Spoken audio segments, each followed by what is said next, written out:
Hello YouTube. This is sort of an update on my Dell Mini 10V and what I've done with it. I've changed the configuration around a little bit. It has a 160 gigabyte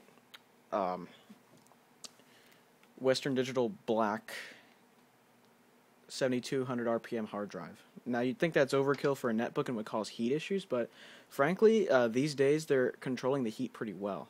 And plus I have a notebook cooler just because the actual part that's under the processor and the RAM gets pretty hot. Let me open this thing up. Excuse the Gorilla Camera work. And this is also a response to OSGUI on his dual booting video, because I have a similar dual boot to what he demonstrated. Let's turn this on, shall we? This is the Mini 10V. They don't sell this anymore, I don't think, which is a shame, because it's a really, really nice netbook. It looks like it's one of the last with the GMA 950 and the Atom N270, N280 configuration. Mine has an Atom N280 at 1.6 gigahertz, which is no slouch for a netbook.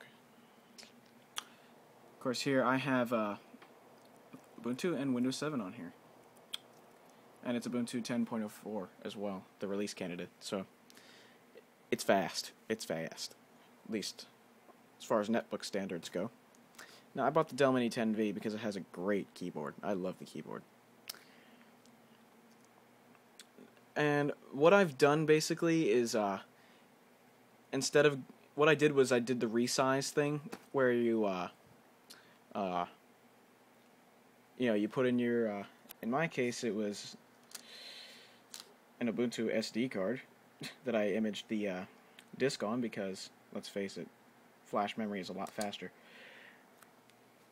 I put it on there, I started up. I actually put 9.10 on this one. Resized it with 9.10. Then just basically canceled the install in the middle of it. Well, I didn't cancel. I let it finish. Then I canceled the first time. Then I let it finish the second time after formatting it the way I wanted to. I had to resize it first. Then I formatted. Then I deleted the space where I'd put the Ubuntu stuff. Then I reformatted it with one ext4 partition for the operating system, an XFS partition for the home folder, and swap, of course, about 4.5 gigabytes of swap. I did 2.5 times the amount of RAM I had, which is probably overkill for Linux, but nonetheless, it's sort of out of habit. Let's start this up. And I found that having a separate home partition is really necessary when you have it on a hardware, on like a real computer, because if the operating system partition gets corrupted or you just fuck up the operating system somehow, it's good to have your files not go away. You can just reinstall the operating system to the OS partition. It's very useful and so much better than Windows with it basically you have one disk and everything is separated by folders, and separating stuff by partitions is just so much better. And wireless works pretty well so far. I haven't had any dropouts like I have with 9.10.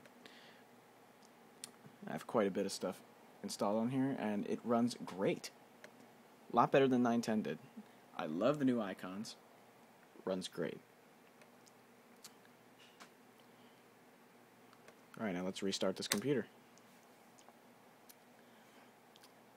It's pretty fast. I also upgraded this to 2 gigabytes of RAM, by the way, because 1 gig is just not enough on these little things. You need all the RAM you can get.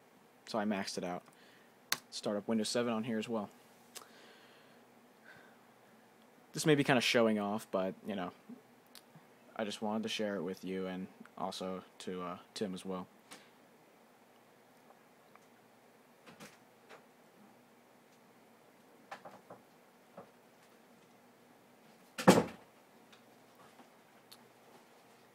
As you can see, 7 started up just fine.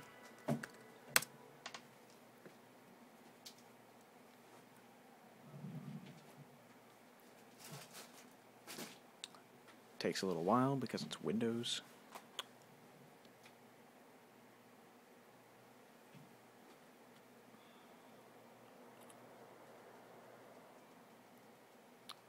It's a mystery to me as why this screen flickers.